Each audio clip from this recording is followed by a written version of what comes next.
Good afternoon from UNICEF Innocenti, the Global Office of Research and Foresight in Florence, Italy. Thank you for joining us.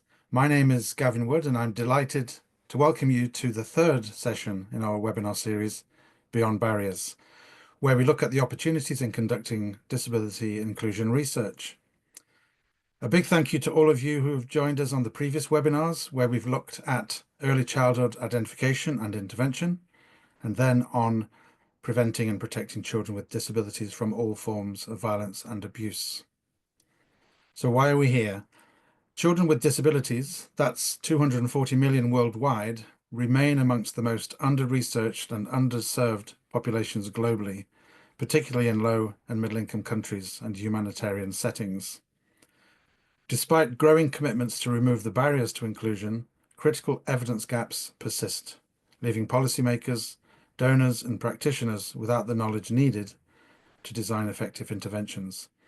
So through this series, we have been bringing together expert panelists and advocates to explore both the challenges and the opportunities in conducting research with and for children with disabilities. And today, we will be exploring access to assistive technology in low resource settings. If you haven't already, you can register for the upcoming webinars using the link that's going to be shared in the QA box now. Before we begin, a few housekeeping notes. Closed captioning is available. You can enable it via the Zoom settings menu and the CC button at the bottom of the screen. You should also see international sign interpretation is provided, thanks to our colleagues at Overseas Interpreting, who are supporting us throughout this series. Our thanks also go to Altamont Group, who are leading the curation and facilitation of this webinar series, and they'll be supporting the smooth running of the session and reviewing your questions during the Q&A. On your screen, we're going to run a poll before we start. So just to warm us up, get us into the space. So you will have a poll activated on the screen for you to fill in and asking the question, what are the most pressing evidence gaps in AT research that need urgent attention in your view? So the three options. So the first, evidence on AT, I'll use that to mean assistive technology, AT effectiveness in improving learning outcomes for children with disability, research on equitable access to AT in low resource and humanitarian settings, and the third one, user-centered studies on AT, usability, relevance, and adoption. So the first one is around learning outcomes, second one on low resource humanitarian settings, and the other more around user-centered studies on usability and relevance of AT. So I'll pause for a moment and let you contemplate your answers. Thank you.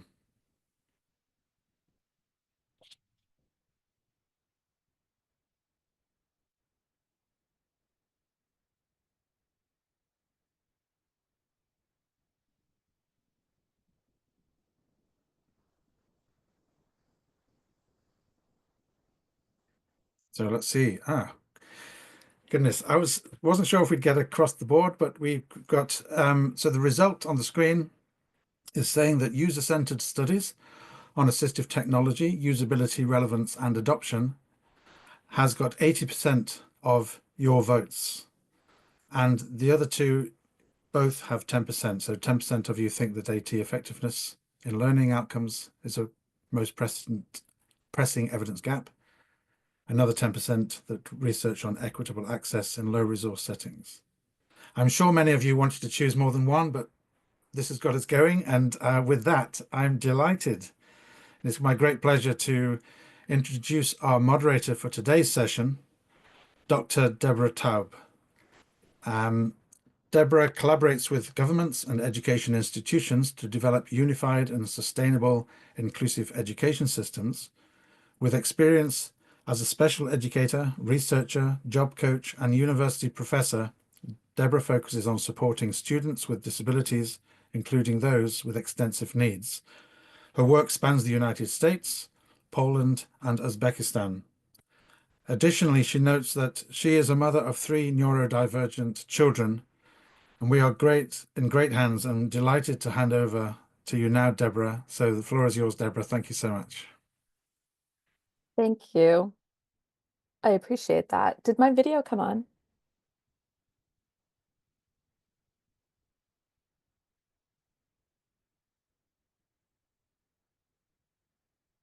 Okay. Um, Hello, everybody. Thank you so much for joining us today. It is a great pleasure to be here today with this session of the Beyond Barriers website webinar series. Access to assistive technology in low resource settings is a very important issue, as you all know. In this session, we are going to look at some of the amazing work that's going on. We're going to look at the pieces of research and what is still needed in the field. But first, I wanted to ground us in the reality that assistive technology can make the difference between an individual having a say in their life and that same individual being the subject of other people's decisions. So I'm thrilled to have our three panelists here today. We're going to hear from renowned speakers about some of the research and practices of AT. And yet we know that there still remain several significant challenges. As you all noted, I was interested to see that 80% of you voted that having user studies and user-focused studies were so important. That's wonderful to hear. We look forward to an engaging and thought-provoking conversation and encourage you all to participate actively through the polls and Q&A sessions. Before we begin, allow me to provide a brief overview of today's agenda. We're going to start with some short presentations by each of our panelists, each focusing on a specific component or dimension of access to assistive technology.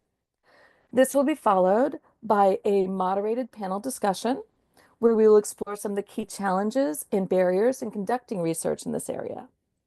After that, we will open the floor for an interactive Q&A session, giving you an opportunity to engage directly with our speakers. Feel free to add your questions to the Q&A at any point in time. We will just hold them until the end. Throughout the session, you'll be invited to participate in a series of quick polls like the one you just did. And we'd really love to know your perspective on these pieces. We'll finally conclude with a brief wrap-up before the closing remarks. So we're going to begin with a series of short presentations, as I said, and each speaker will have approximately 10 minutes. And our speakers today are Fernando Botelho. He's the Assistive Technology Program Specialist at the Children with Disability team in UNICEF's headquarters in New York. He works to improve international cooperation and strengthen national systems to increase access to assistive technology.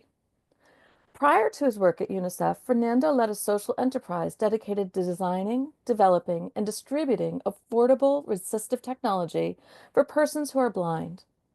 He has a degree from Georgetown University and Cornell University. Fernando also has over 3 decades of experience being blind.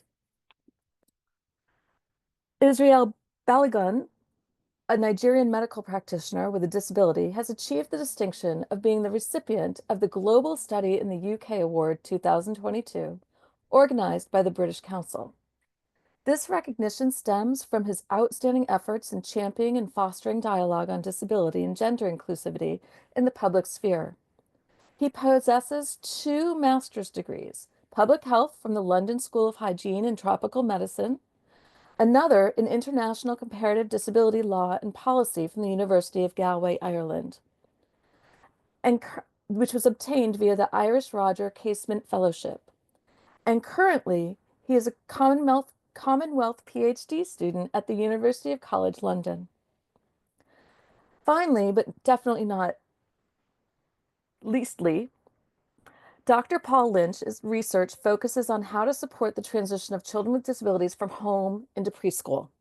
More recently, he's been leading research into early childhood education and disability in Malawi.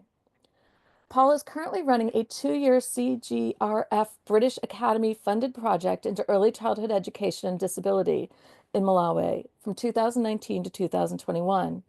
He's a co-investigator in early childhood development education programs and research studies.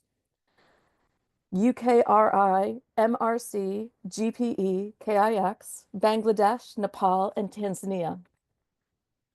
As you can see, we have some amazing speakers for you today. First, we're going to hear from Mr. Israel. who will provide an overview of key definitions and concepts, helping us to delve into the current thinking and frameworks around AT. Oh, thank you, Deborah, for this opportunity and for spotlighting something I'm passionate about. Good morning, good afternoon, everyone. I'll be talking about the overview of assistive technology.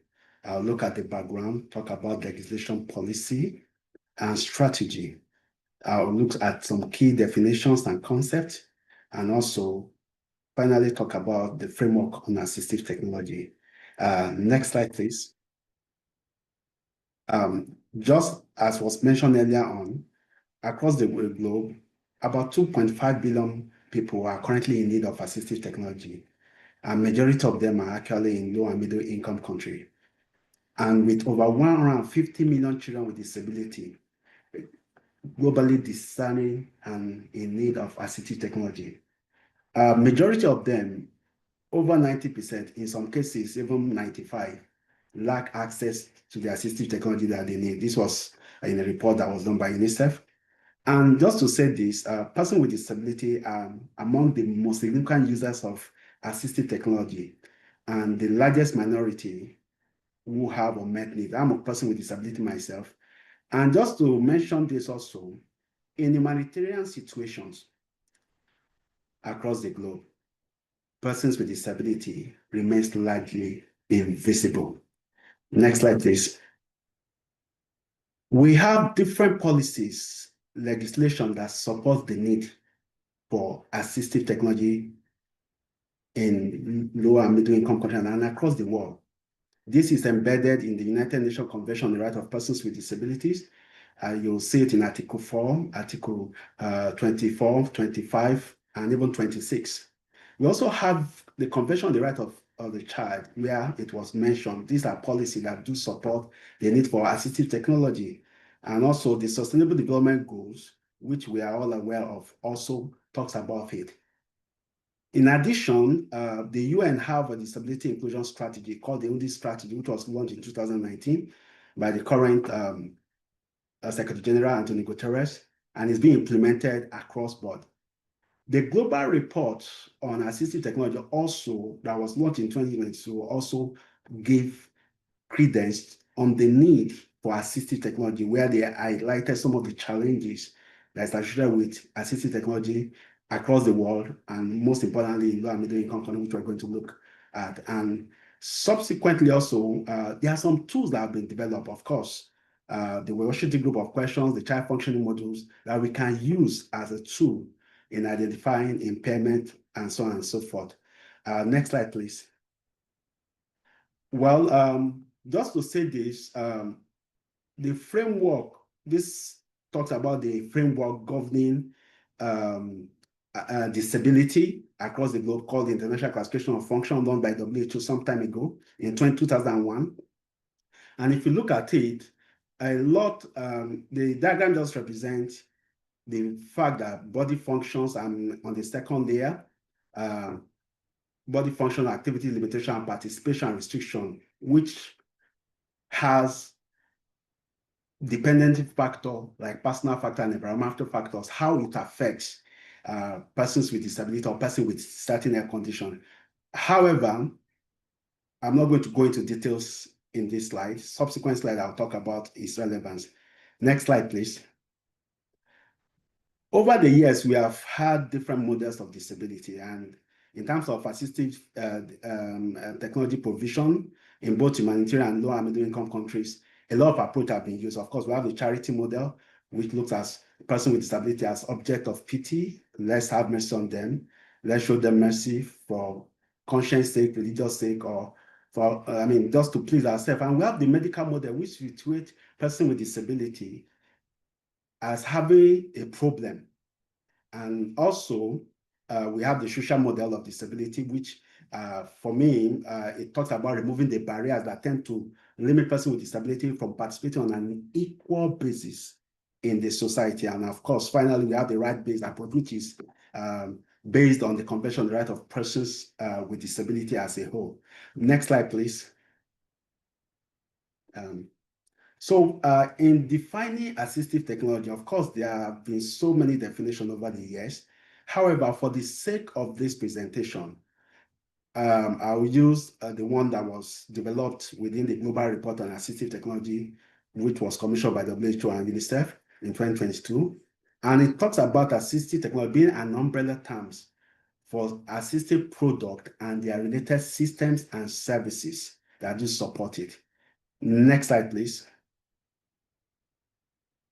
And person with disabilities, the reason why we needed to define disability is this. Of course, there is no conventional definition of person with disability, but however, for this particular presentation, we are using the United Nations Convention on the Right of Persons with Disability, which talks about the fact that persons with disability include those who have long-term physical, mental, intellectual, or sensory impairment, which in interaction with various barriers may hinder their full and effective participation in the society on an equal basis with others.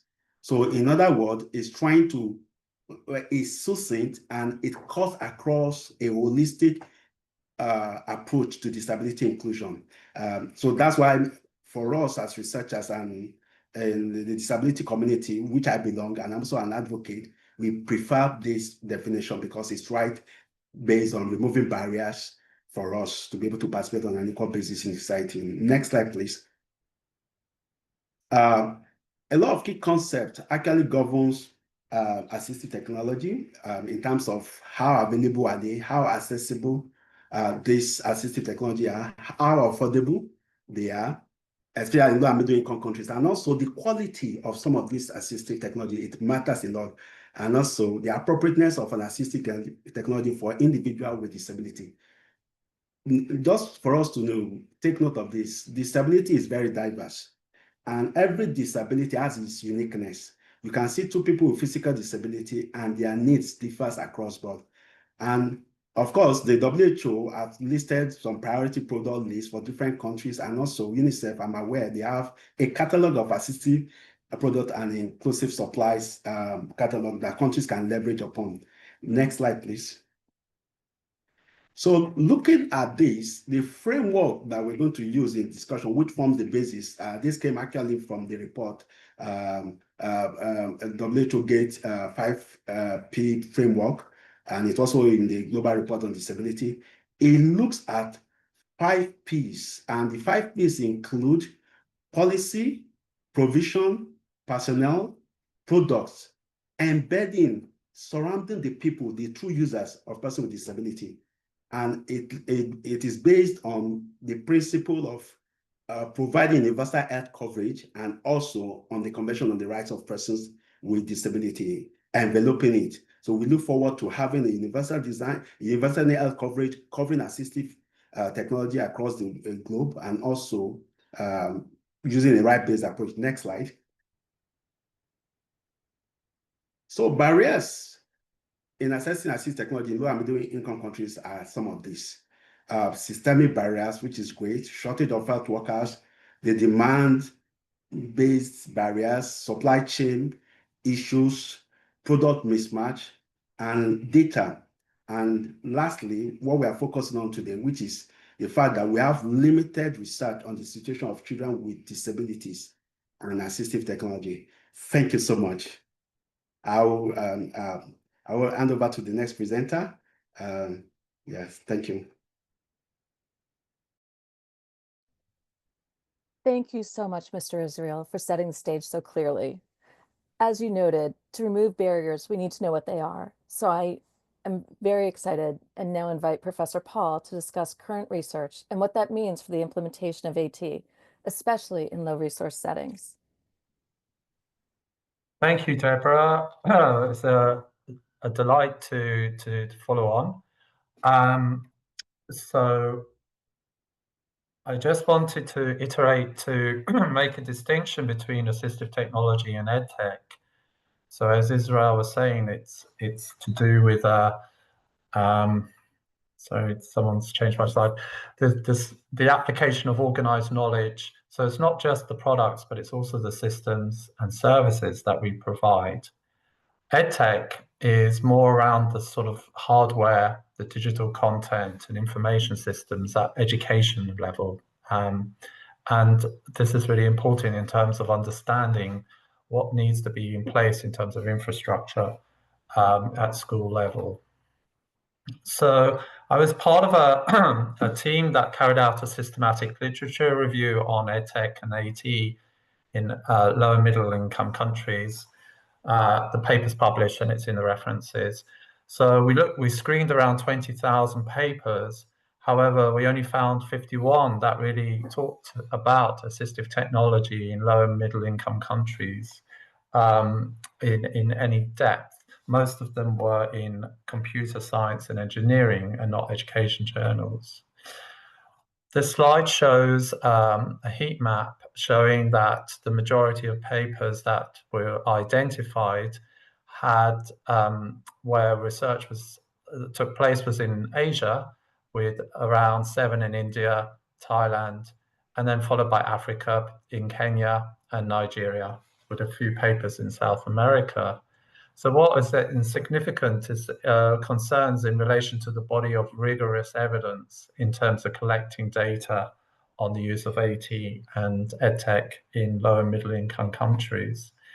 In terms of research design, most of the highest number of research studies were around software design and evaluation, followed by survey with 12, quasi-experimental 7, case studies 7, and then we go down to ethnographic 1 OCT, which was on vision impairment, with only 3 papers in mixed methods.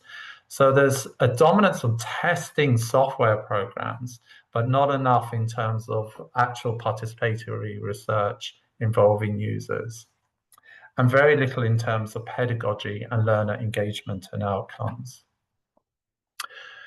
If we have a look at the next slide, we see that the majority of our papers that we found were around deaf and hard of hearing, and followed by visual impairment. This is not surprising, given that a lot of the studies took place in special schools around the different countries, and so there is not much evidence in terms of other disabilities. And I think that's a real area of concern, particularly around cerebral palsy, autism, and physical disabilities. Also, multiple disabilities is not treated enough. Furthermore, the papers didn't really have large enough sample sizes. So we only had around 17 papers with less than 40 participants and greater than 40 participants. And also there was a lack of female participation in the studies. So on average, there were twice as many male participants. So looking at what was working in terms of the papers, again, talking about the sensory impairment, which had the highest number of papers, we see some really innovative use of mobile apps teaching sign language in different countries. For example, Pakistan Sign Language, Indian Sign Language, and also the use of videos on handheld Androids to help young children learn. This was particularly relevant during the time of COVID-19, when a lot of education systems had to move online. So we had to encourage ways of supporting children with different impairments to be able to access educational content. And this was a real challenge for many schools. So there's a greater increase of Android phones, even teaching Braille in Bangladesh using a phone. And the use of Zoom and magnification on mobiles is becoming more and more popular. There's also a test called Peak Acuity, which has been used to test children's visual impairment. And here's just an image of peak acuity, and here X is able to measure children's hearing in the left and right and both ears.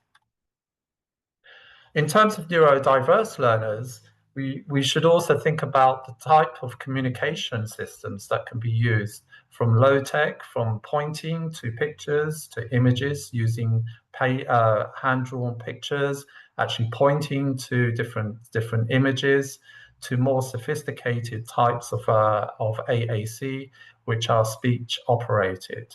So again, there isn't enough. One of the difficulties is the diversity of this group, and that it's difficult to find a homogeneous group to actually carry out a specific trial or RCT. So we need to recruit higher numbers of children, perhaps in more than one country, to do cross comparisons. I'm showing what is called a matching of technology with the child. And this is one of the areas of that requires a lot more research, is that we don't really do enough in terms of finding out whether it's a good or poor match. There is a problem in terms of not one size fits all, but often just giving a piece of technology without actually assessing whether the child feels comfortable about using it, whether the environment supports it, and whether there is any fatigue or whether there is any other options currently available. I'm showing a report that I was part of with the Global Disability Innovation Hub, which is available online. It highlighted that there needs to be much greater engagement of parents, caregivers, and the wider community. And this is not actually happening, particularly at home and community level. And there are huge opportunities that exist to leverage AT and EdTech to empower initiatives, but with few examples of where this has been done successfully in low and middle income countries. So some of the key challenges is that matching person with technology is crucial. There are challenges in terms of lack of supply, availability of EdTech, and there's also the teacher's reluctance to adopt EdTech or assistive technology in everyday teaching. So we need much more evidence of parent and carer involvement. So just lastly, I want to highlight a project that is funded by the Lego Foundation with the Clinton Health Access Initiative. This is an 8-country study which is targeting 3 million children. And it's looking at providing up to 40,000 assistive products to these children.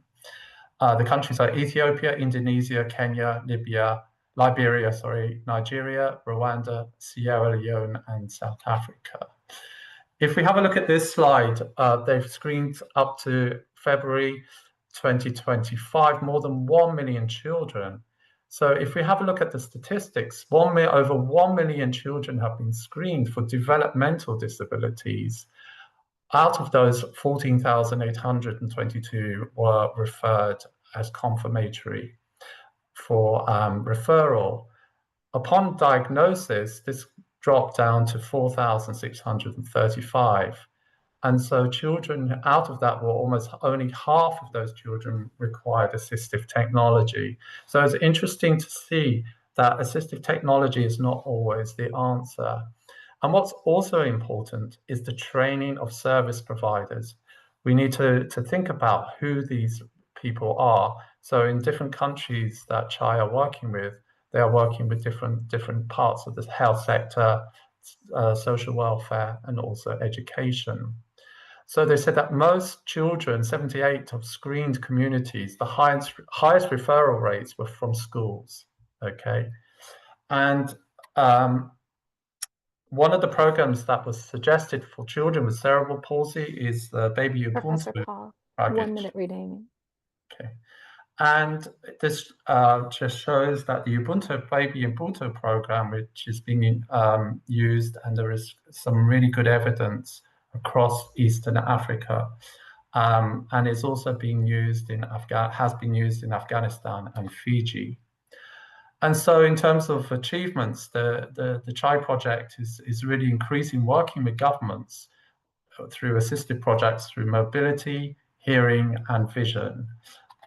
And here is just a brief list of references. So I'll stop there. Thank you very much.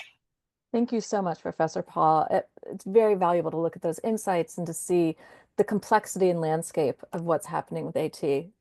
Next, I invite Mr. Fernando to share findings on the effectiveness and impact of AT and thoughts on what research is still needed. Thank you so much, Deborah. Thank you all for this opportunity. I First of all, before we go to slide 2, I think it's worth mentioning that, as you've seen with when the global report on assistive technology was mentioned, perhaps the most shocking finding shown in that report was that 90 to 97% of children in developing countries, in LMICs, low and middle income countries, do not have access to the assistive technology they need. So I think before we decide on what questions are most important, before we decide on what approaches are most effective, I think we need to acknowledge that we need to approach these challenges with an attitude of humility, because whatever we have tried so far, it's not working. So with that in mind, let's go to slide number 2. We, of course, in research, you realize that the more you learn, the more you realize you don't know. But even with that in mind, there is significant evidence that assistive technology is helpful, is effective in improving the quality of life of children, and that's fine. But there's always more which we'd like to know. We'd like to know, have more research that is child-centered in the types of measurements that they use instead of using proxy indicators. We'd like more longitudinal studies, larger samples. You've heard from my colleagues that there's a tremendous diversity in the types of disabilities out there. And because of that diversity, if you want to have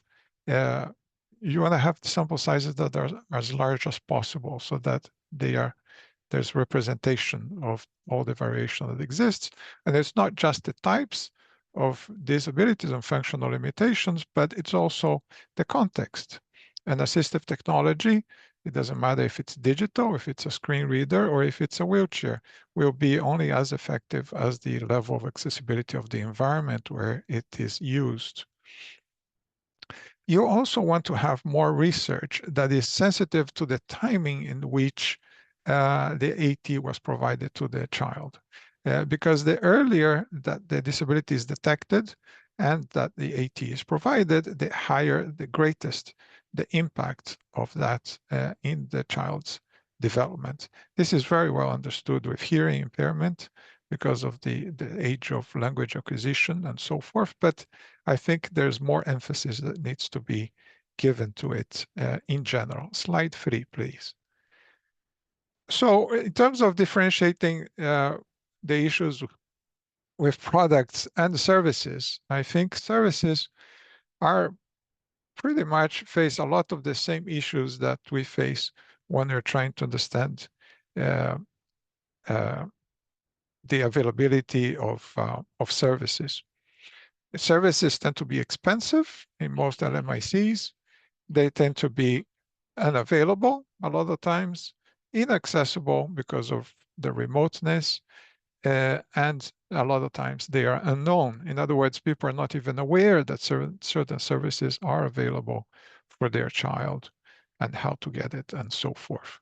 Slide 4, please. So the way I like to look at assistive technology is I like to look at it from the perspective of how effective it is, how sustainable, and how scalable. And I think there's a much greater need for research in AT, in how effective AT is. But this is especially true, I think, with digital assistive technology. So I want to use that as an example. Slide 5, please. With digital, it's not just the study of its effectiveness, because a lot of times it is just assumed that digital is better than analog, and it's just assumed that a certain brand is the only solution there is, when in reality there's a huge variety of approaches that can be taken with digital AT. There are different versions, and most studies, they don't compare no digital to some digital. They just assume that digital is best, but then they only look at one particular type of digital solution, one brand or one strategy. I think there is greater need for diversity. Because as an example, before we get into the sustainability, there are studies that have shown in other contexts that the difficulty that you experience at the beginning of learning a new tool sometimes it brings you benefits in the long term, because the tool might be much more versatile, much more powerful, and it may slow down your use of it at the start, and but give you much greater benefits later on. And that's the need for longevity in the studies, and that's the need for variety, because not always the easiest tool is the best tool. Not always the most expensive tool is the best tool. So these are assumptions that are usually made that are not really justified. In terms of sustainability, the issues come up again and again with digital. There are very few studies that track what's the level of satisfaction and functionality 1, 2, 3, 4, 5 years after a project was initiated. This is essential. Because digital is one of those things that is deceptively simple. In reality, it's much more complex than a lot of projects acknowledge. Not enough funding is provided usually to training. Not enough support is given to the user after the first year, after the second year. The maintenance, repair, anything from antivirus to operating systems upgrades, dependencies on software packages that are not the assistive technology itself will affect greatly the performance and the effectiveness of the tool. So, and that turns us to what I was focusing on slide 5, which is also scalability. It's very easy, and it happens a lot of times, that there is an underestimate on the cost of deploying digital assistive technology and digital tools in general. This is not necessarily specific only to assistive technology. So a lot of pilots, they never stop being pilots. They remain pilots for whatever the duration of the initial funding is, and they never get scaled up. Or if they are scaled up, they are scaled up without the proper parallel scaling of technical support, training, and other services that are essential. Slide 6, please. Another area where research is very much needed and is often misguided or incomplete is when it comes to innovation. Innovation is one of those words that is like marketing. Everybody thinks they understand it. Everybody throws it around, and it's usually not the case. With innovation, I think we usually fall in love with the innovation on products, how flashy a product is. This happens with digital, but it happens with other types of assistive technology, from prosthetics to wheelchairs. If it's electronic, if it's digitalized, if it's motorized, it attracts a lot of attention, and everybody spends a lot of time with that.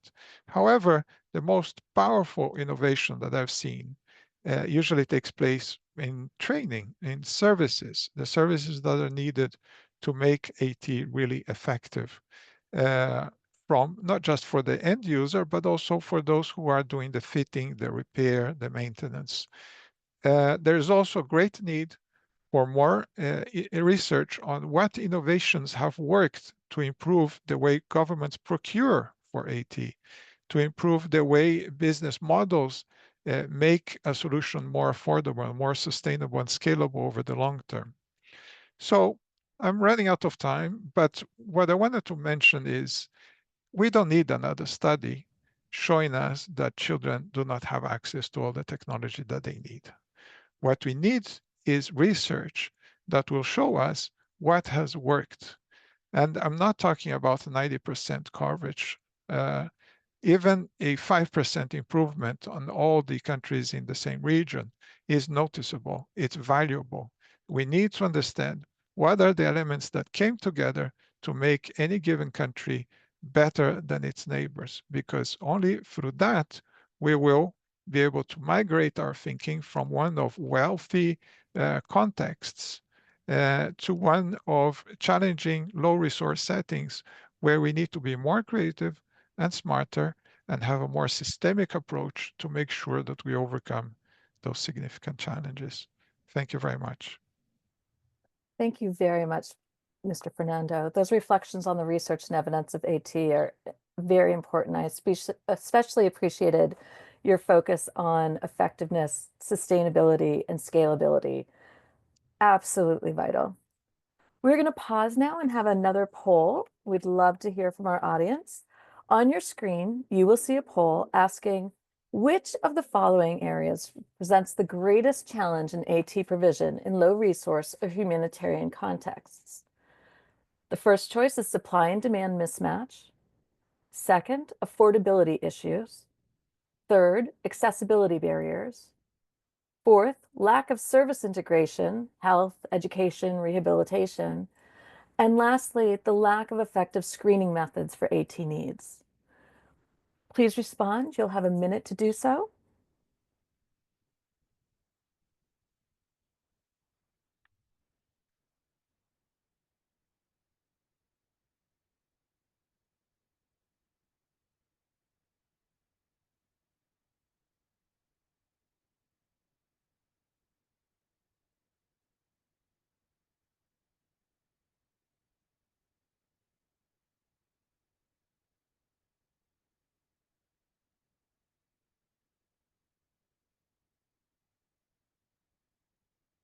Thank you so much for your participation. Very interesting. So which of the following areas presents the greatest challenge in AT provisions in low resource or humanitarian contexts? Tie, three-way tie for affordability issues, lack of service integration, health, education, rehabilitation, and the lack of effective screening methods for AT needs. There is still a concern, absolutely, about supply and demand mismatch. But as you can see here, there's definitely some core issues that need to be addressed and need to be thought through. This is really interesting to me. So thank you. We're going to move on to a moderated discussion with our speakers, focusing on the challenges and barriers to conducting research and access to AT in low resource settings. I'm going to pose some questions and guide our conversation. And please remember that while a question may be aimed at a specific panelist, we're happy to have all the other panelists join in.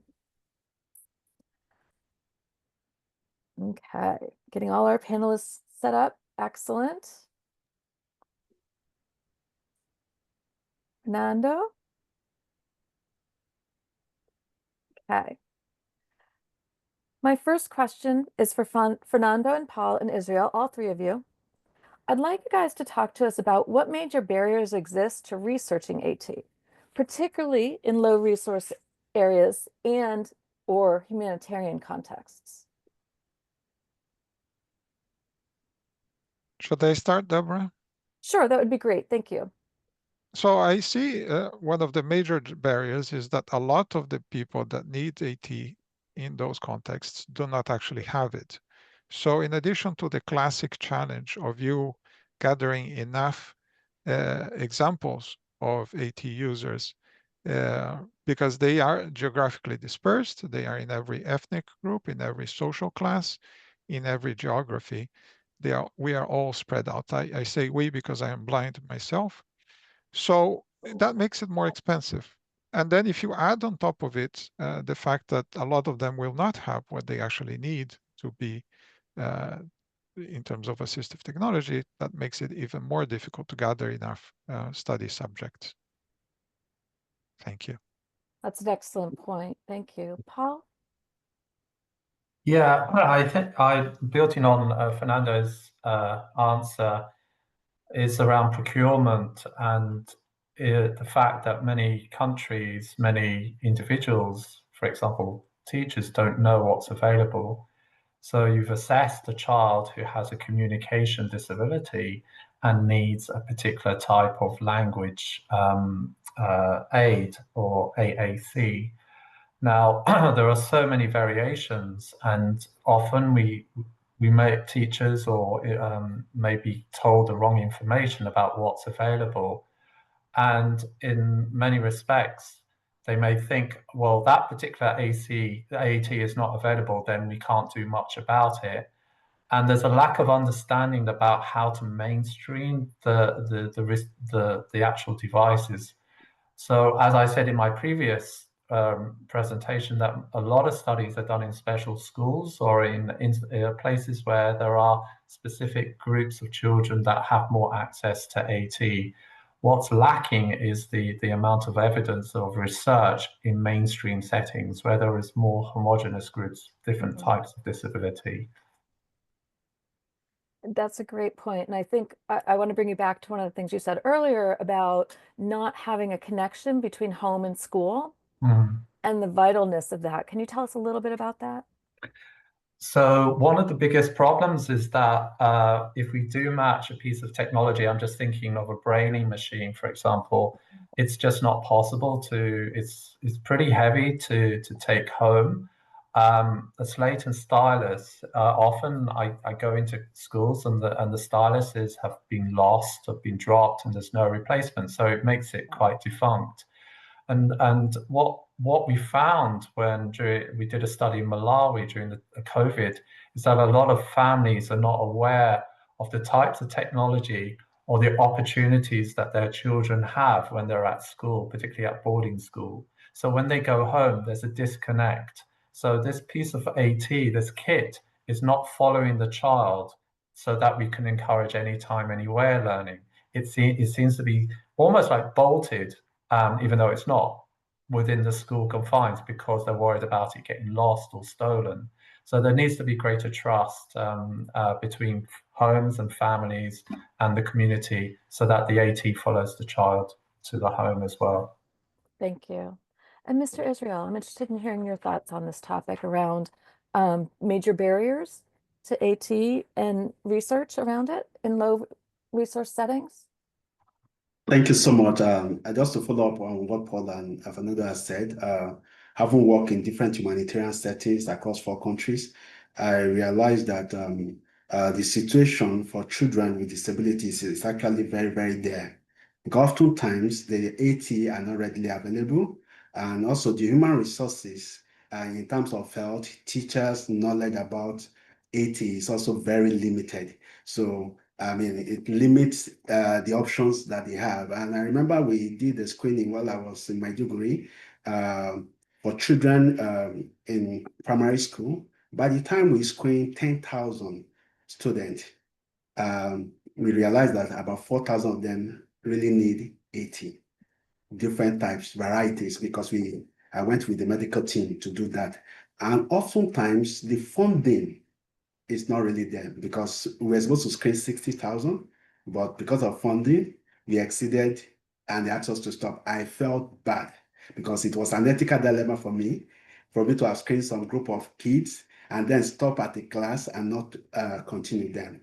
And the other thing also is the fact that for most research institutions and even for donor-led projects, it's not a priority.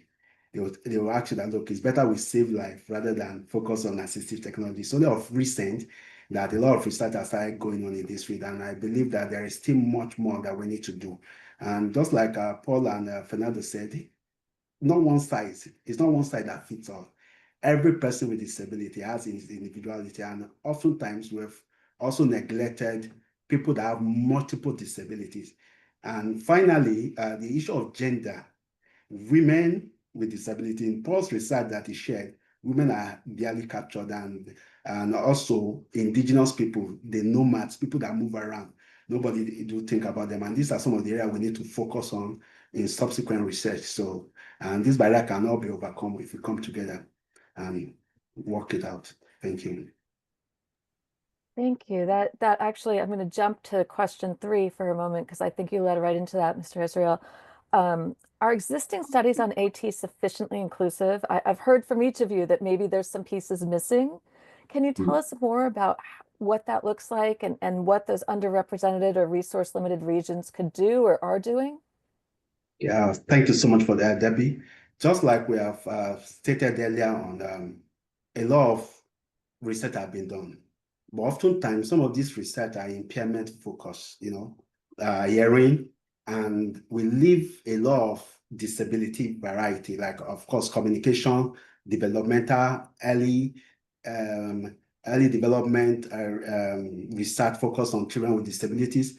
And additionally, also, if you look at the landscape of AT as a whole, for children, it's a continuum. The AT you use today, if you have a provision today, it doesn't mean that in the next 5 years you will need a replacement. Oftentimes in low and middle income countries, they don't even have that options and they don't have that choice. Even their voices and choices are not even respected. And just to say this also, most of them are not even carried along because the teachers, the health workers, they don't have significant knowledge in this. And this constitutes a major challenge across board. And so the research that have been done, oftentimes also are done in the cities as against rural area. Majority of people with disability are in the rural populace in low and middle income countries. And oftentimes they are hid behind the scene because of the stigma, the discrimination that is associated with having a child with disability. Even some of them are being killed systematically, depending on the level of severity of that disability. And just to also add to this, of course, I did mention the fact that some underrepresented group, of course, women, and of course, the nomadic group are also people that a lot of research have not really been done in that area. Though the methodologies are quite okay, but the part we're looking forward is also to have users-led research. Like the one I'm currently doing in my degree, I'm a person with disability. There's something we say within the disability balance. There's nothing about us without us. Why will you be researching things? I'm not, it's either I'm not part of the DNA. When you are designing it, I wasn't part, or researchers with disability are not being given the opportunities to lead that track. And just to say this, and for children too, you need to bring children of appropriate age for them to be able to interact. The nuances that comes out when we include co-production and user-led research is really significant. So I will leave it at this stage. There's so much to talk about in this regard, but these are some of the gaps and methodological gaps also. Publication bias is also there, just to say this, because some work have been done that have not been published in high peer-reviewed journals in low and middle income countries. Thank you. Right. Fernando and Paul, anything you want to add to all of that? That was quite a lot of information, quite a lot of context, but I think all of it had some very important pieces in it. So, Yeah, I actually wanted to just make a comment. I find that improving access to assistive technology, usually to do it well, to do it at scale, and to do it sustainably, I think it's necessary for us to have a multi-sectoral approach, right? So it's not just about working with ministries of health, but we need to bring in Ministry of Education, Ministry of Social Protection, and so forth. And I think the same applies when we're doing research. When you're doing research and you want to make sure you reach people that are not usually counted, are not usually considered, surveyed, you need to make sure you approach it in a similar way. So you don't just find ways of collaborating with one ministry, but you also try to get a hold of people that will support your initiative in other ministries, but also in the private sector, also in organizations of persons with disabilities, because otherwise you will simply replicate what's already happening. You'll talk to those that are already talked to, and you reach those that have already been reached. So I think that would be my suggestion. Thank you. And just to add to Fernando's point about a multi-sectoral approach, sometimes we don't think about the most obvious people to train. And so a lot of work should be done around rehabilitation. So rehabilitation is part of health, but then it could be subdivided into disability. And often this is a sector or subsector that is not well resourced, human resources and also finance and knowledge about assistive technology. So what what's important is that we train the right people. So when it comes to countries of conflict, the most obvious would be, say, people who have rehabilitation will need physiotherapists. Physios are the frontline workers. They're the ones that need to know about the type of technology in the prosthetic limbs and different types of device that will help communication as well. So we also need to think about in a humanitarian context, or even during a conflict context, is that we train up the right people on the ground. And the organizations like Humanity and Inclusion are doing this type of work. WHO have stepped in and finding out, which are the most important devices. And that's why the assistive products device list is incredibly important. And get those devices, that technology out as quickly as possible in order to help the rehabilitation process. It's interesting that the three of you have talked about kind of the sustainability and the scalability piece of this, and who should be involved, who should be trained, and then how are they trained? What are some ways that you've found successful in all of that? And just for sake of time, maybe just one example. Okay, let me start. Thank you. Recently, I'm currently on a research journey, and one of the things I did was to work with organization of persons with disabilities in the northeast region of Nigeria, precisely Borno State.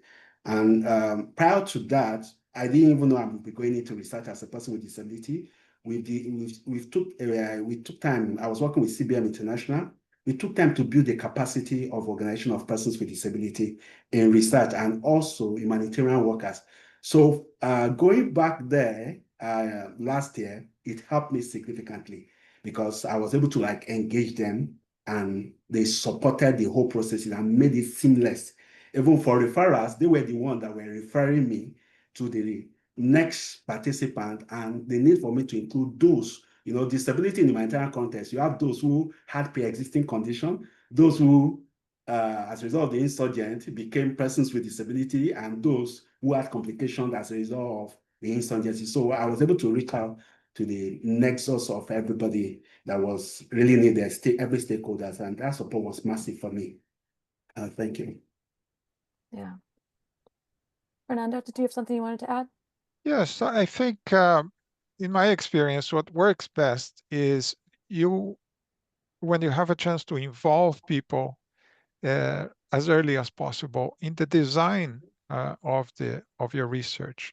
What is it that is important to them? And if you know what's important, because you never have enough resources to do everything you want to do. You don't have enough time, or you have all the usual obstacles. But if you're able to prioritize on what it's important to the people on the ground, you get their collaboration, you get their involvement, and that makes all the difference. That's a very excellent point, and I want to kind of ask you the follow-up of that, which is question 2, is how do regulatory frameworks and market dynamics and funding limitations constrain that work and that research? Because I think you're talking about a lot of different components and multi-layered levels of bureaucracy and contexts and contextual features. So I'd love to hear more about how some of those work together and in the provision and effectiveness of AT. Fernando, would you like to start with that? Well, yes, I think the way we work, usually I have colleagues that focus on this, not Gavin and his team, and other colleagues as well that have done this for so long. I have the luxury of just focusing on asking questions, and they help structure things. But I think a lot of it, to me, comes down to also not reinventing the wheel when you don't have to. So you have Washington Group questions, you have a number of efforts that have been taking place for many years now to standardize an approach and to make it more efficient. I am especially interested in longitudinal studies. So the key here is that, yeah, you're not necessarily asking anything that is terribly new. You will find out that a certain percentage of the population does not have access that they need and so forth. But the value there is the change, the ability to compare the last X number of years and see how it has evolved. So to do this, ideally you want to collaborate, since you're talking about the structures and the bureaucracies. The idea is to collaborate with the government so that the questions that you're most interested in can be added to an existing effort. It could be the census, the national census. It could be a smaller effort, because then you're not starting from scratch. You're not having to find funding for the entire initiative. You just need to support a small addition to what's already taking place, what's already funded, what's already in the timeline for implementation. So this is important because as much as we need information, we also need to see how how it changes over time, because then that's how you measure whether your programs or whether your interventions are actually working, and you're able to make adjustments as you move forward. Paul, did you have something you wanted to add? You looked like you were ready to speak. Yeah. Well, I mean, there's one useful tool is the WHO Rapid Assistive Technology Assessment Tool, the RATA, which is a household survey that measures need, demand, and supply and satisfaction of accessing AET. One of the biggest problems is that it is adult directed, so we do need to look at collecting more data of estimated need for young children, even under fives. The other thing in terms of how do we respond to the problem of limited or not enough data, and this is often something that governments ask for if they want to make fundamental investments into procuring assistive technology or working with organizations or developing supply chains, is that we need to build research into programs. And if there is a program running, we should be quick enough to have the type of apps that can collect data very rapidly in terms of the type of AT, where it's being procured from, the cost of it, who it's been given to, what training's been given, who by, etc., etc. Those are the really key elements that we all need to know. And, it's should be a systematic system of training field workers or frontline workers like physios and the community development workers to put that data in as they go along. So it doesn't necessarily have to be research, but it needs to be data that can be used to help inform us and governments and procurers about what is the technology, where is it going, is it being used? 3 months later down the road, what's still there, what's still being used, and what's environmentally useful? I think that's really critical. So it's not deemed as research, but it's collecting data, which is critical for us. How do you? Oh, I'm sorry, Israel. Go ahead. To add more to what Paul and Fernanda have said, using those two, actually collecting, using the RATA and also using the Washington Group of Questions. We did that in my country, and that was one of the things that spurred me to look at the voices and the choices of persons with disability. Oftentimes, these data that are being collected can give you an overview of the missing link. 1 in 10 have access to assistive technology, but or assistive devices, but that's not the true story. How relevant is that device to the individuals with disability? What about the repair, the maintenance? Does it serve them right?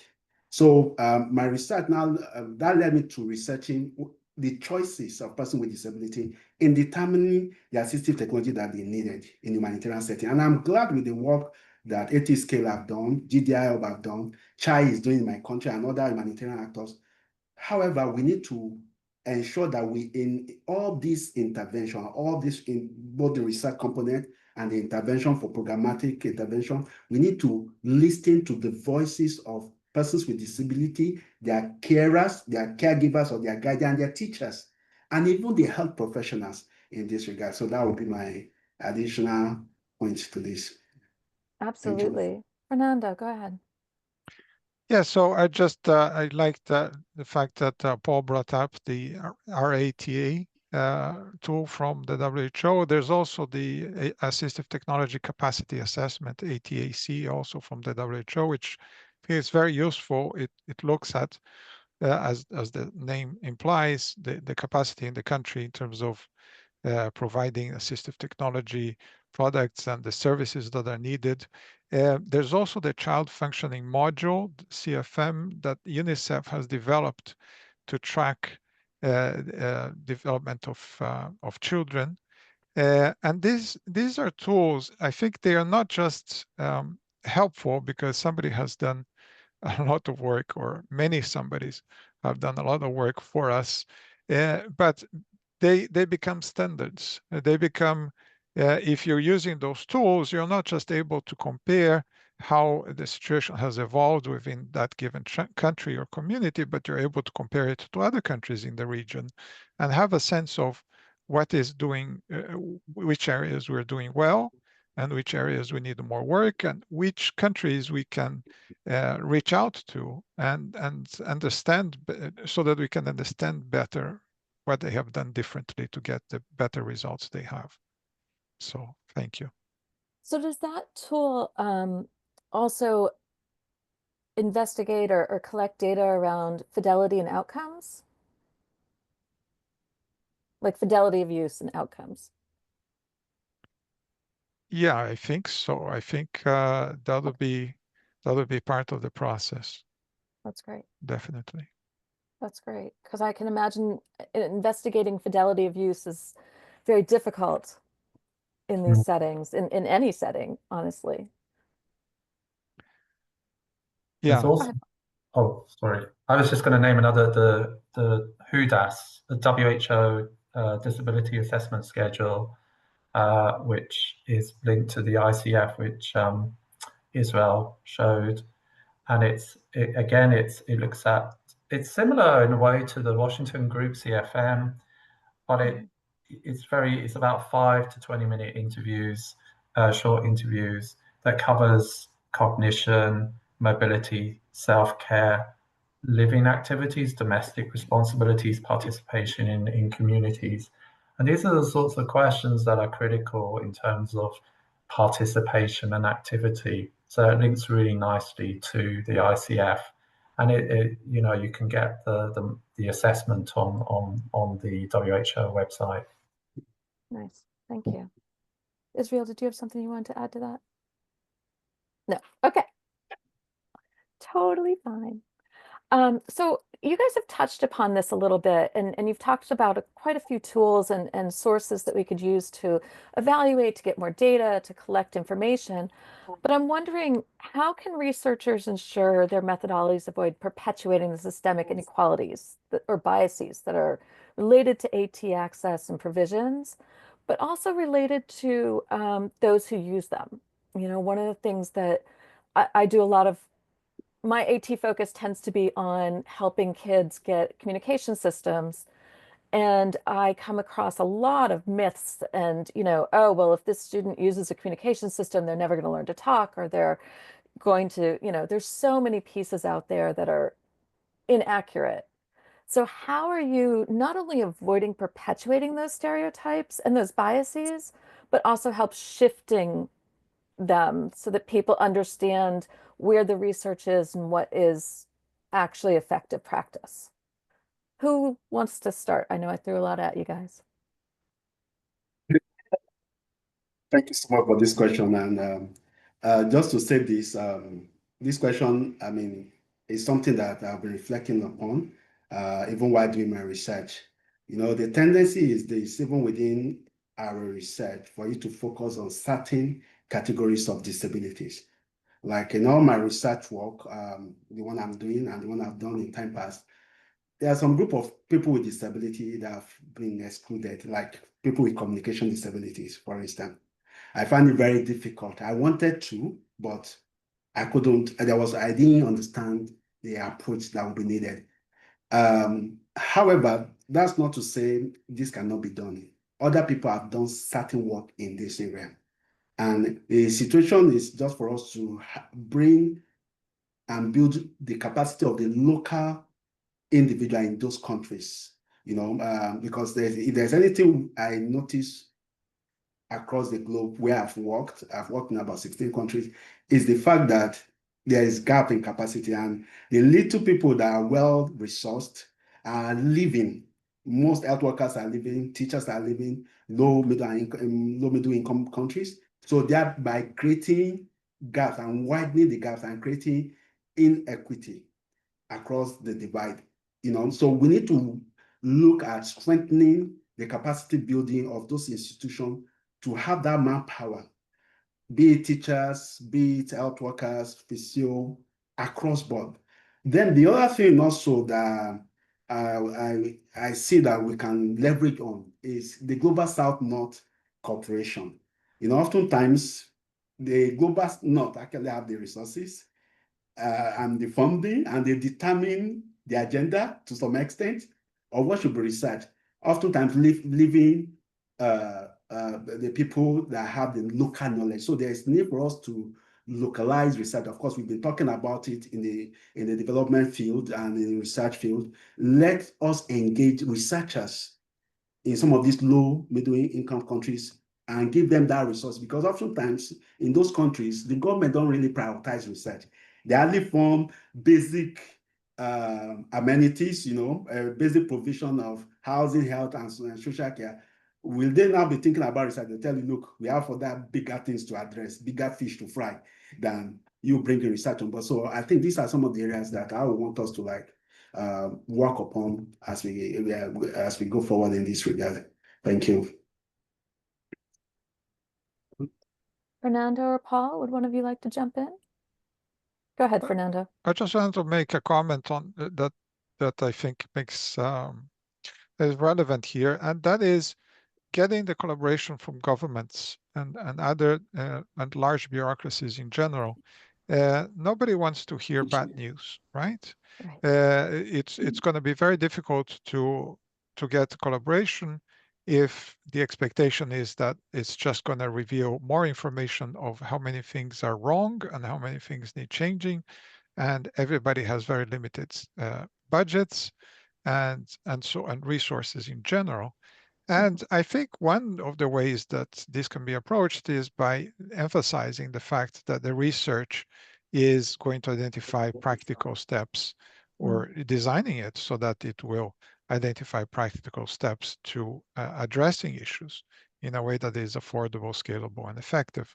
And I think by emphasizing that aspect of your research and doing it in a way that brings those elements forward can make it much more palatable for you to get the support you need, the approvals, and the collaboration you need to move forward.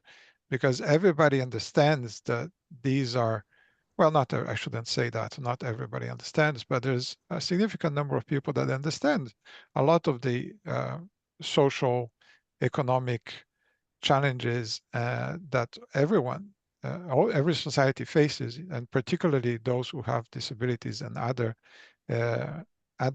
challenges. But it's not that common for people to come in with actual solutions, to come in with comparison studies that compare different regions so that a better approach can be proposed. So I think when you come in with a solution or a potential solution, it really changes the conversation. Excellent point. Nobody wants bad news. And if you get the bad news, you want to be able to fix it. Yeah. Exactly. Yeah. Paul, you look like you have something to add. Yeah, I think something is around ethics and the whole difficulty in my institution working, even conducting research with children, is seen as high risk. and you need to explain very clearly how you're going to mitigate against any consequences on anxiety, distress, or anything else. I think one of the real difficulties with a lot of the studies that we looked at, the small scale studies, is how you're going to negotiate a piece of technology that you think is a good idea to use with a group of children in a classroom without negotiating, discussing this with the teacher or the parents or the community. Right. So even if it does work well, what is the sustainability around once the funding has finished and you've got your findings, you go out the door and write up your papers? These individuals are left with a piece of technology which may run out of batteries, or it needs to be upgraded, or you need to download the new version from the internet, and many people don't have access to it, so it becomes defunct. So the problem is that the ethical, I think we're really facing strong ethical dilemmas. It's not to say that we shouldn't carry out the research, but I think as a society, we really do need, as an academic group, we really do need to be very cautious about this and have clear guidelines about how we conduct research using assistive technology with children with disabilities. Excellent point. I'm wondering, and I've been thinking about this for a little bit as you guys have been talking, how much of the work that you do includes teaching those on the ground, like the physios, like the teachers, to collect the data themselves? Thank you so much. The work that while working in the field, I work with CBM International, HI, Humanity and Inclusion. And one of the things we did was we used that opportunity to build the capacity of teachers themselves to be able to use the Washington group of questions, the child functioning module, to collect data. And they were part of the screening process, and it really helped us. And it saves time too, it saves costs, and of course, it also improved the knowledge of the teachers in terms of identifying and recognizing when a child may have an impairment or a potential impairment, not diagnosing, but at least to be able to identify that. Additionally, in those work, we also build the capacity of health workers, because the truth of the matter is this: when it comes to disability, it's not even in the medical curriculum that much. I'm a trained medical doctor myself. Most of my colleagues, we see, of course, the medical model of treating disability is take them an individual, and that's all, send them to the physio, do the rehab unit, and you forget about the patient. But disability is much more holistic, it's much more encompassing. You think about the social background, the economic background, the support system at home, the social protection mechanism. So we're able to build the capacity of health workers, and that perspective is gradually changing. However, one of the things we're advocating for is for us to include disability in medical education. And I'm aware of some of the work that the London School of Hygiene did in my country. And just last year, they took time to teach primary health care providers at primary health care level. We have a federated system similar to America, but not following the American version.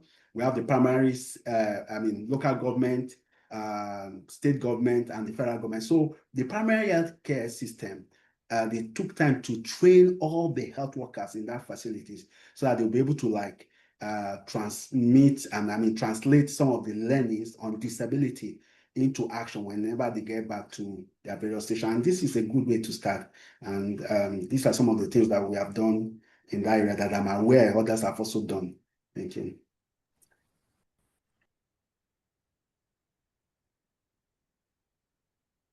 I think you're muted, Deborah. Sorry, I hit it twice. We've all been there. It's okay. We are going to start moving on to our next piece, which is the question and answer portion, but I am sure that during that you'll have opportunities to come back to some of these themes and conversations we've been having. I really think that the perspectives you guys have shared have had some very strong themes, even as you speak about different pieces of it.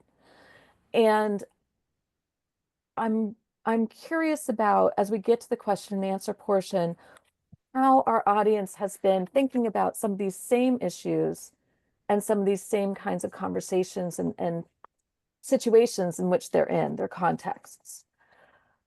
We're going to pause for a moment and do our third poll. On your screen, you're going to see a poll, and it's going to be asking, how can research methods avoid reinforcing inequalities or inequities in AT provision? Your response options are by co-designing studies with underrepresented communities and AT users, or by ensuring inclusion of diverse, low-resource, and humanitarian contexts in research samples. And choice 3, by addressing structural barriers such as regulatory, funding, and market constraints in research design. Go ahead and please respond. You're going to have about a minute to do so.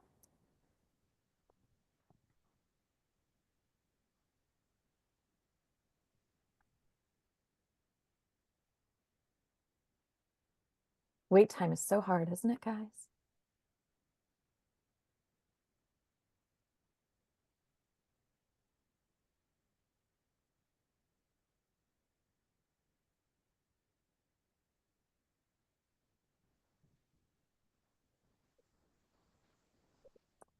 Fabulous. Interesting. So how can research methods avoid reinforcing inequities in AT provision? 80% of you said that by co-designing studies with underrepresented communities and AT users was one of the key ways to make that happen. And I think that that has been a very common theme throughout tonight or today. The other 20%, whoops, it disappeared.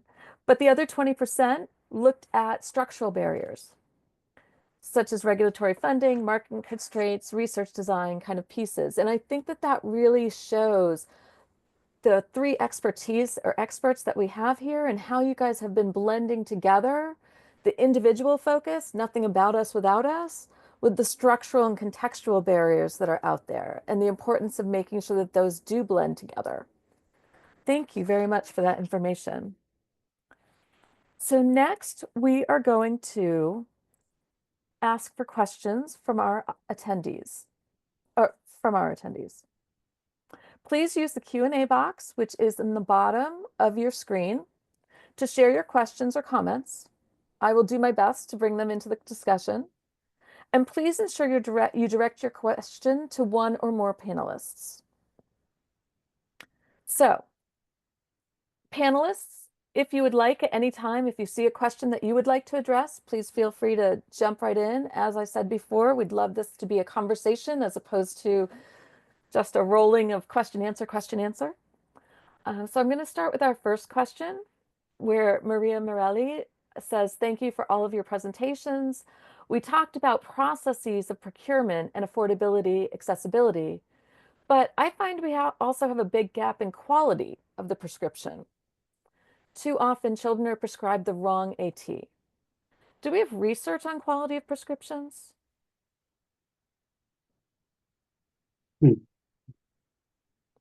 Fernanda, Israel, Paul? Yeah, let me say this. I think I'm really glad that she asked that question. And in my research, this has come up on and on, even from the users and users of AT in humanitarian setting where I'm currently working. And we have little research on the quality. Oftentimes, especially in low and middle income countries, the provision of AT is unregulated.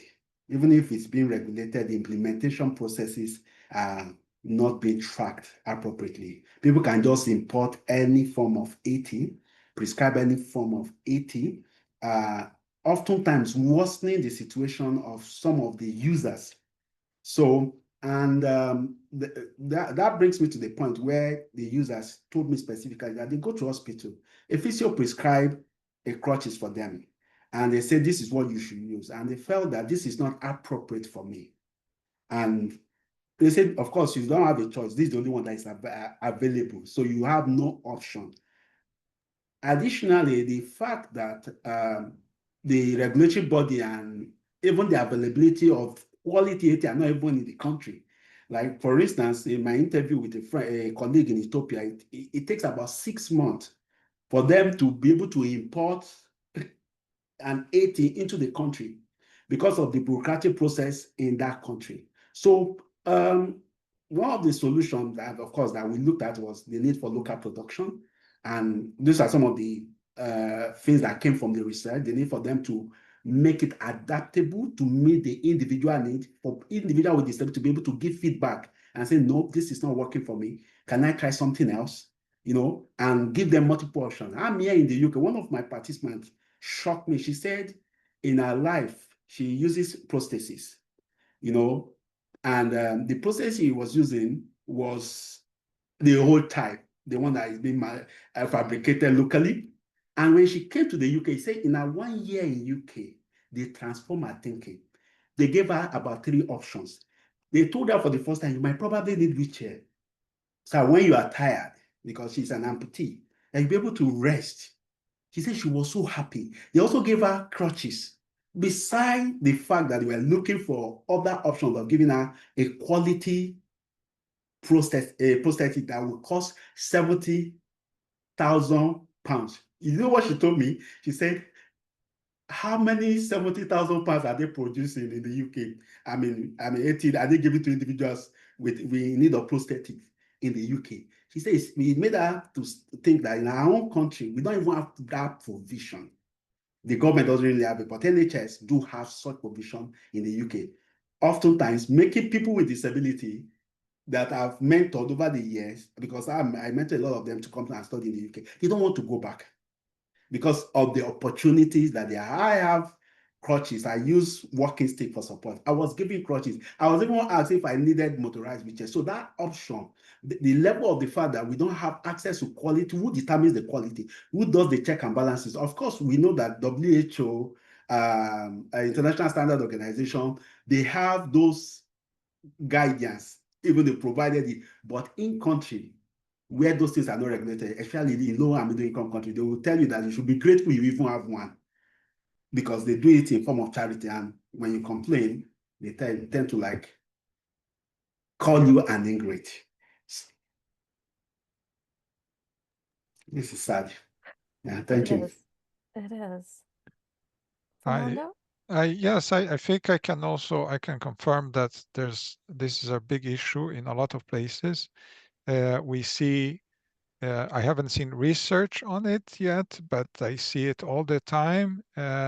People that have been provided wheelchairs that are absolutely inappropriate for them, particularly children. Sometimes they get, many times they get wheelchairs that are too large, or the wrong size, or they are the wrong type. Maybe they need support, and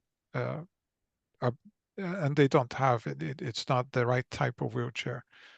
Or it's a transport wheelchair. It's something to be used inside the hospital instead of using in active day-to-day life, out and about. Or it needs to be a rugged wheelchair, because the sidewalks and everything are just not there. It's a rural, or it's a place where there's a lot of the terrain is not smooth. So I think this is something we see all the time, and even sometimes organizations that should know better, that have a focus on disability, they choose the wrong wheelchair. And of course, as Israel said, a lot of times it's just because an alternative is not available. But the same channels that we use to advocate for AT, we need to use those same channels, whatever they may be. They will vary a lot from entity to entity, from individual to individual. We need to use them to advocate for the right AT, not just any AT.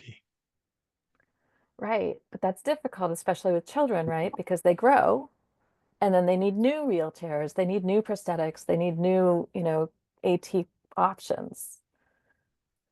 So, what are some of the ways that you guys have found to support the quality of prescriptions in the areas you work? Thank you so much. Okay, Paul, Paul, you can go. Okay, yeah. Paul, you have to unmute first. See, I told you it happens to all of us. I turn myself off. I just So I do a lot of work with teachers and individuals with visual impairment in terms of looking at assistive technology in the classroom.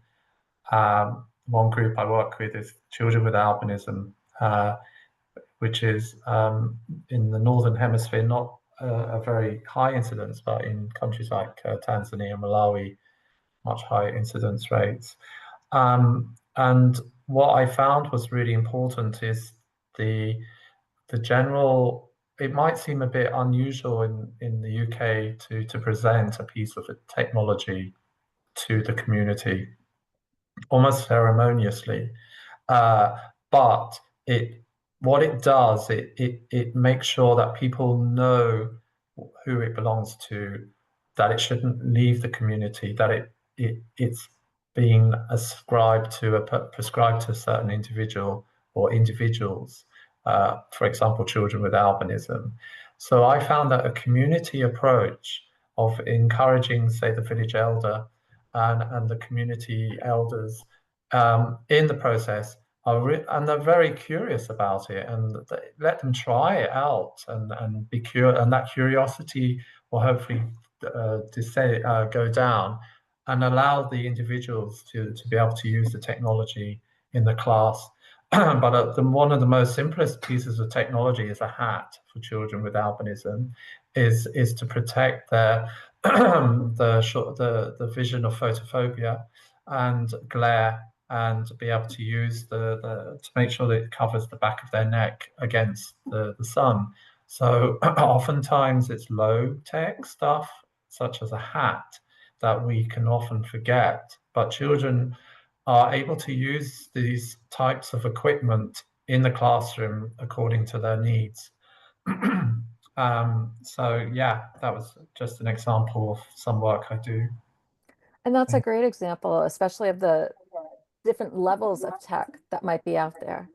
Israel, you had something you wanted to add. Yes, thank you so much, Paul. Just to build on what Paul has said, in time past, we use what they call community-based rehabilitation, which involves virtually every member of the community and the health worker working in close collaboration to make sure that provisions are authenticated and are genuine. And also it involves the community leader, and it has worked in most low and middle income countries. Now we have even expanded it to what we call community-based inclusive development kind of stuff. And then the other thing also, within organization of persons with disabilities, we've had peer-to-peer led approach. Some of our members are high-tech expert in this field, like someone like Fernando, and I have a guy that I do contact in Lagos in Nigeria, Akinola, who is my very good friend. Whenever I see he trains every category of persons with disability on assistive technology. He's very knowledgeable about this. So we leverage on peer-to-peer support system among ourselves, and we ask questions. Just to say this, we persons with disability, we're not in isolation. And we have solidarity among ourselves. So we've been able to tell each other, this quality is much, much better. Have you tried this one? Oh, I saw a YouTube video on something like this. Have you researched it? So these are some of the approach we have also used, and that has worked for us in this regard. Thank you. And did you call that community-based? Oh, this is peer-to-peer. The first is community-based rehabilitation approach, which involves the whole community. Got it. Just like Paul was saying. The second is peer-to-peer among organizations, individuals with disabilities. Yes, peer-to-peer support system that we use in ascertaining the quality of ATP or AT devices across board. Nice. Thank you. Fernando, anything you wanted to add to this topic? Just to reinforce what both my colleagues have said, I think the participation, the groups that allow users of AT to help one another are really, really, really important. I think no matter, even if you're talking about a wealthy country with a very good system of support, it's valuable to have people that are users just like yourself, give you tips and tricks and suggestions that you can use. So incredibly valuable. Thanks. Wonderful. And I think that really speaks to the multi-layered aspects of sustainability that you guys have brought up several times. Our next question is from Emily Vargas Barron. Do you find AT organizations in most countries? And if not, might they be considered and purposefully linked to early childhood intervention and inclusive education programs? Paul, would you like to start on this one? Yeah, that's a really important question because we part of our focus on the series is early years. And so, in previous webinars talked about early childhood identification of children using different types of tools. I think what's missing, and Emily's pointed at is alluding to this, is that even a lot of the assessment tools don't give an indication of what type of technology or assistive technology or other could be used. And I think it would be good to do some more sort of mapping of different AT assessment tools against early identification tools. For example, the Malawi Development Assessment Tool, which has been used extensively across sub-Saharan Africa, identifies different developmental domain areas like growth and fine motor development. And I think what's useful is, for example, the Baby Ubuntu program, which looks at different ways of developing, for example, fine motor control. And so one of the wonderful things is using sort of very simple line drawings to show process, and also through modeling. And the WHO have done a lot of this work where you train a trainer to work with the parent who then works with the child. And so this sort of modeling approach seems to work very nicely, so that you have the triad and then the dyadic approach. And this sort of careful handling is really important, and a simple thing for children who are blind. We've often talked about bringing the hand to the object, and that's really, scares them, is to have sort of hand underhand rather than overhand approach, is to let them manipulate, to feel the different devices. And in terms of connecting, so often pediatricians are the first people or in hospitals that see children. It would be great, and this is a call, is to develop more programs for pediatricians to understand the different types of technology that can be used with very young children.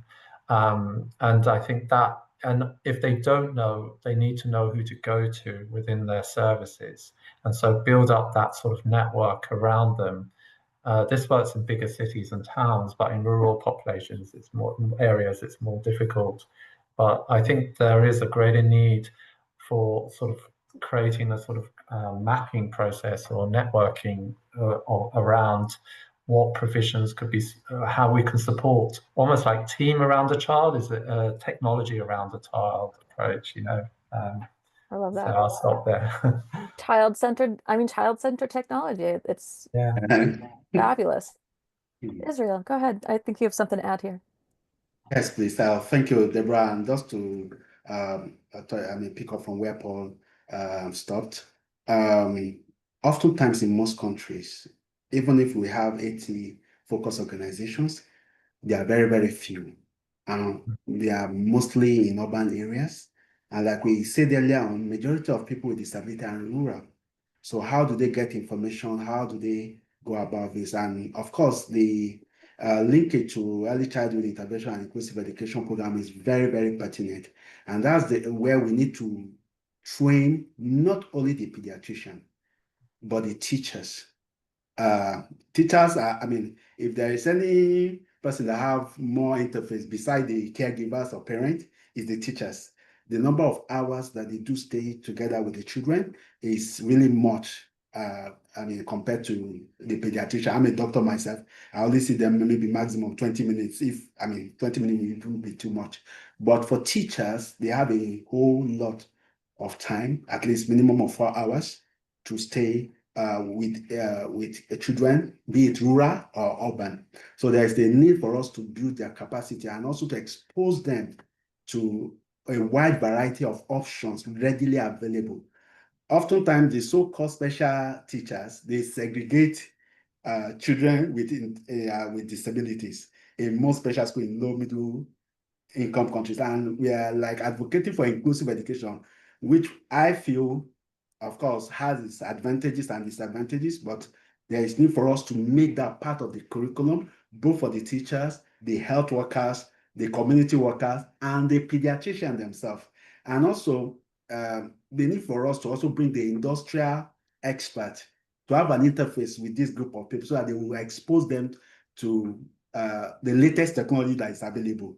You will be surprised that most physiotherapists don't even know that they've moved from the normal nail joint type to microprocessor kind of prosthesis, myoprosthesis and so on and so forth. So there's need for them to upgrade them in that area. So that would be my submission. Thank you.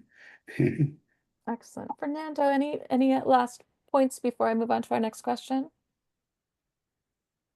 No, I think my colleagues have covered all the points really, really well.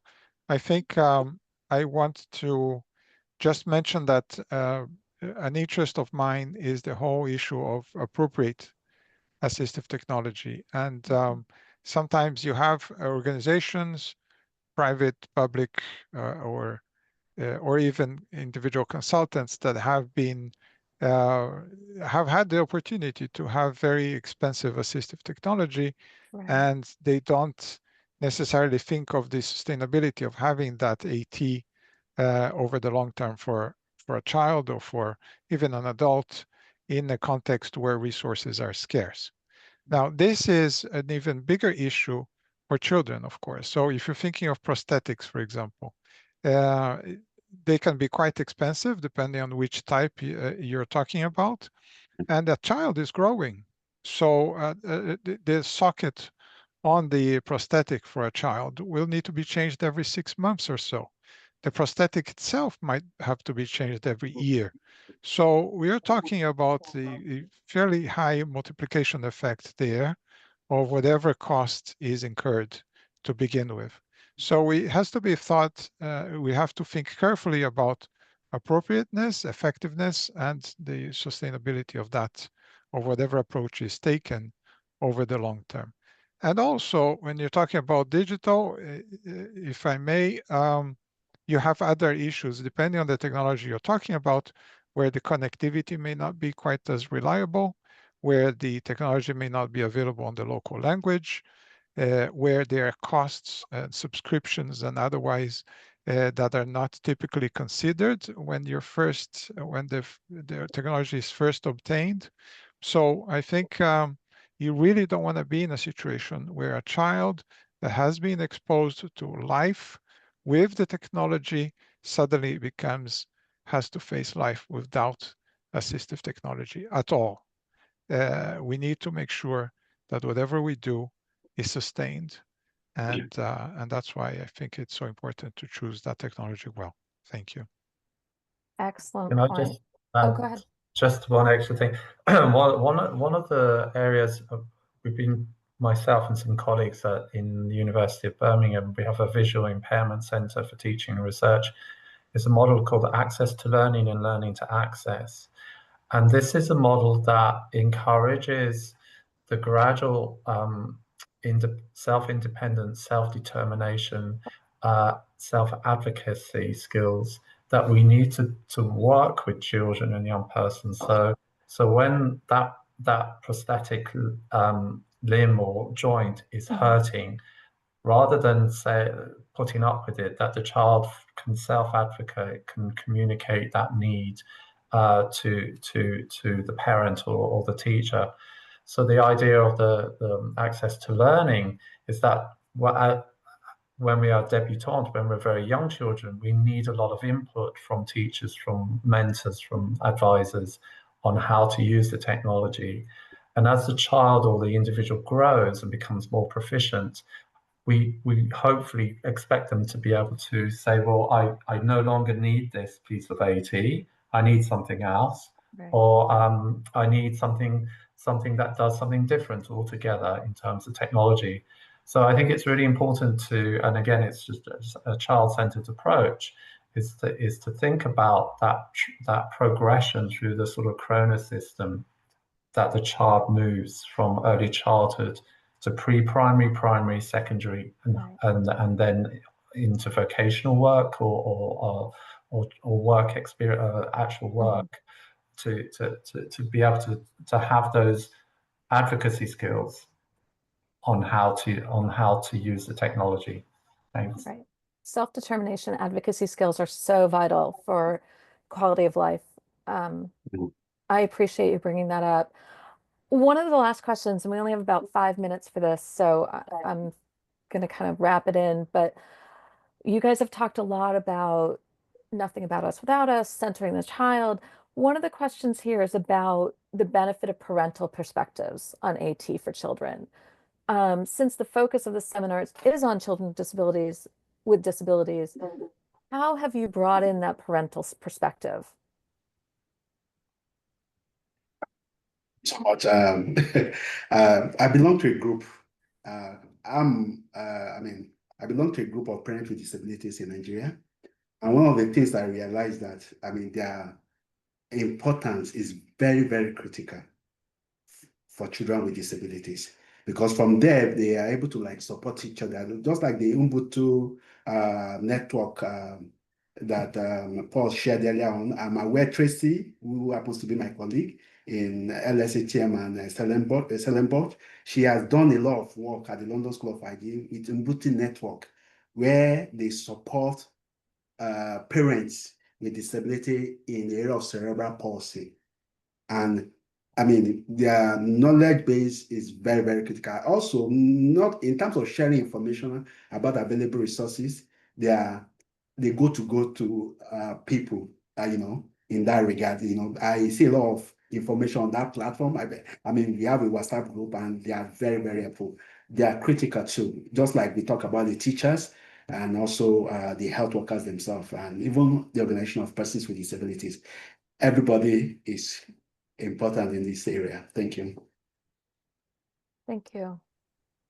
I agree. The WhatsApp groups are incredibly important, and something we've done in research in using the Care for Child Development training package to adapt it for children with visual loss is to do some PAR groups, participatory action research groups, of bringing parents together right at the beginning to bring their children along and to set up a sort of playful environment with nice cushions and sort of soft furnishings and toys to play with, and encourage parents to talk about their experiences.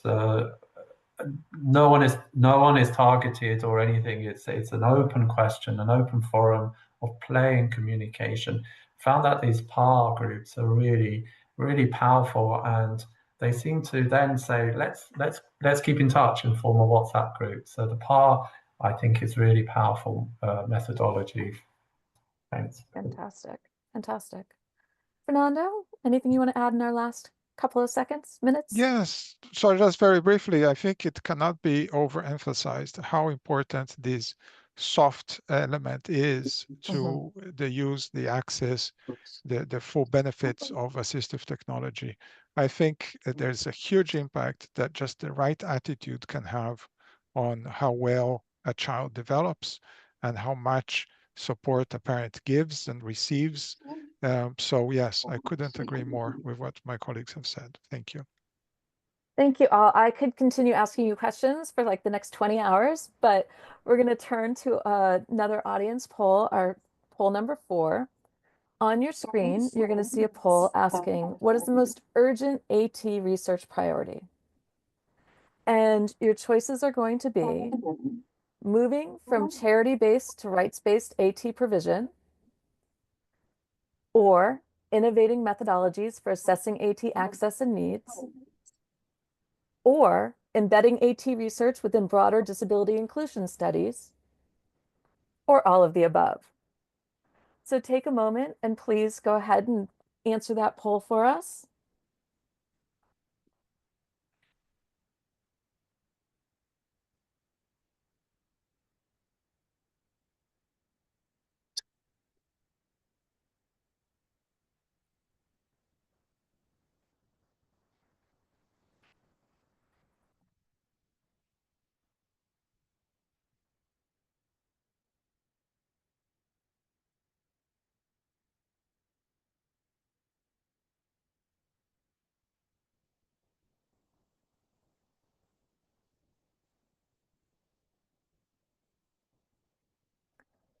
So the voting is 63% said all of the above, 25% said embedding AT research within broader disability inclusion studies, and 13% said innovative methodologies for assessing AT access and needs.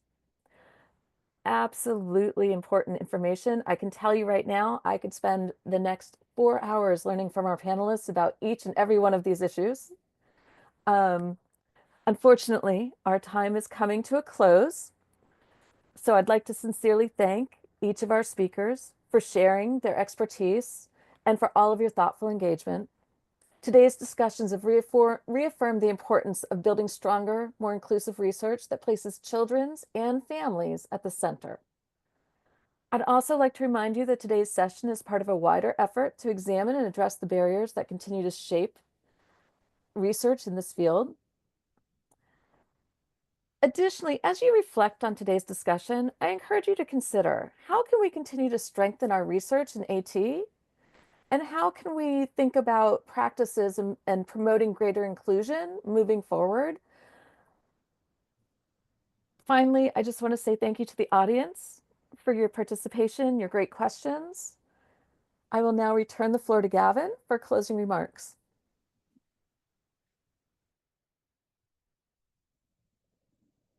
Thank you so much, Deborah, everyone.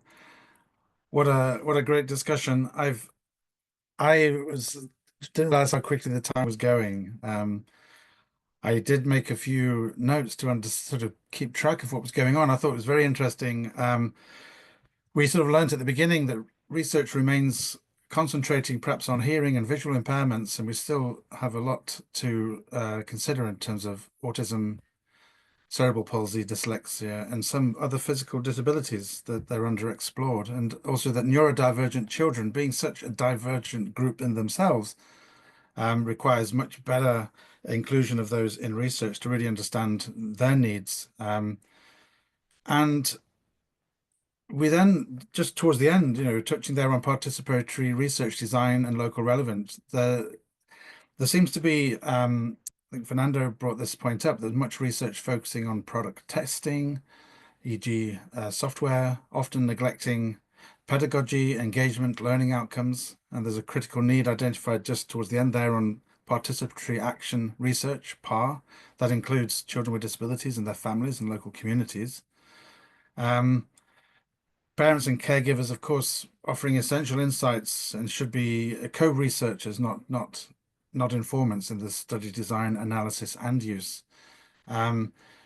We also identified, I think, that there was quite a bit of a gap in terms of long-term sustainability, user experience and satisfaction, rarely addressed, which we much capture, and this need, therefore, for longitudinal and follow-up studies to assess the evolving needs and ensure technologies remain effective, especially when we consider children that are growing and adapting.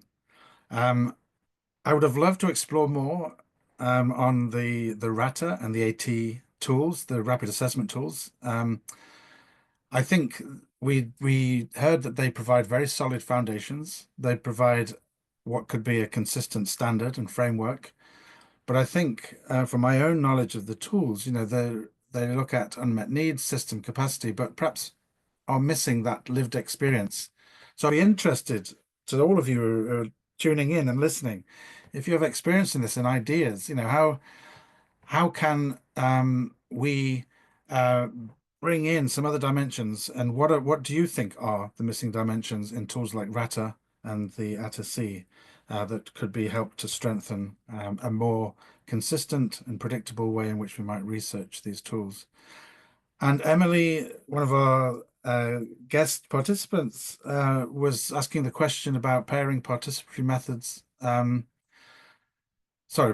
Pairing models of early intervention with tools for assessing assistive technology. I thought that was a really interesting perspective. And we heard there that perhaps there isn't much research or even knowledge as to how we could link those. And so there may be a great opportunity missed there, which we could focus on. And I would have loved to ask the panelists, what would their dream research project be? If you had unlimited funding, what would you focus on? And I encourage everyone to really take a thought to that question. There's so much that I could say. It was fascinating.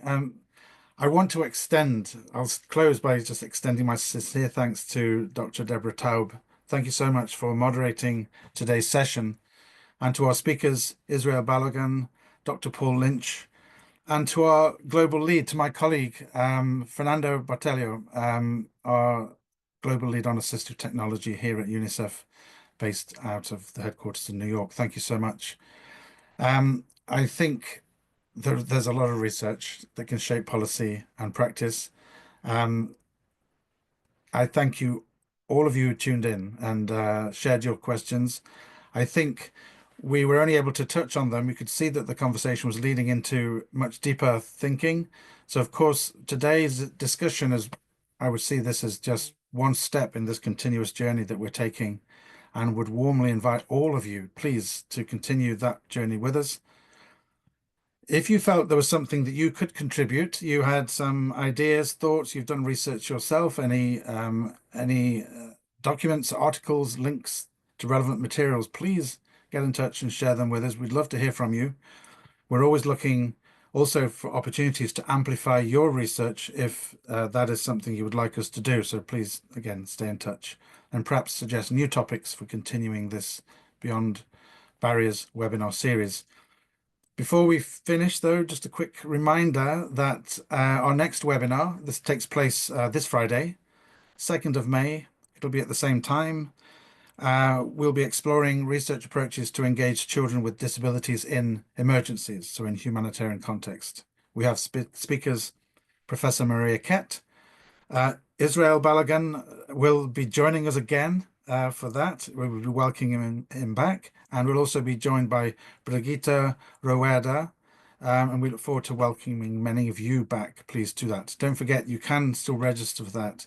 And the link is now in the Q&A for you to register. Thank you once again to Altamont Group for your excellent support in building this webinar series, curating and facilitating today's session, and also to Overseas Interpreting, to Samantha and to Marzan for your international sign interpretation throughout this. Really deeply appreciated. And you will be receiving a post-webinar feedback survey. Please do fill it in. It's really important for us to learn how we can do these things better. You'll get that by email. And again, just a reminder, please share any materials that you think are relevant to today's topic. And so all to say, thank you. Until Friday, please join us on Friday. Thank you very much again, and goodbye.